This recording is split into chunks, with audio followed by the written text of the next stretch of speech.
பாடுறது பாட்டு யாரு பாடுவாங்க நீ கேட்ட யாரும் பாட்டுல நாங்க தூக்கம் வராம கொஞ்ச நாளைக்கு கத்துனேன். ஏன் நாங்க உங்க தூக்கம் கெட்டு போச்சா? தெரியாம கத்திட்டு மன்னிக்கங்க. ஆனா சாதித்தேன். அசையும் குரல்லாம் ஒரு நாளைக்கு அப்படியே நின்று விட்டது. அப்படிப்பட்ட ஒரு பாட்டை கத்தினே நின்றார். இது சாதாரணமான மனிதன் பாட்டையே அல்ல. அந்த நாடத்திற்கே தலைவராகிய வேதநாயகம் பாட்டுண்டே கருதுங்க.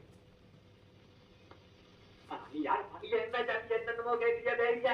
உங்க பாஷை வந்து நமக்கு புரியலையா? நான் கொச்சுக்கடி தாங்க முடியாம கொஞ்ச நாளைக்கு புலம்புறேங்கிறேன். அதேபடி புலம்புறேங்கிறியா? அப்பா, என் பாட்டுக்கு எதிர்பார்ப்பில்லை என்று ஆணவம் கொண்டிருந்தேன். அது இன்றோடு குலைந்தது.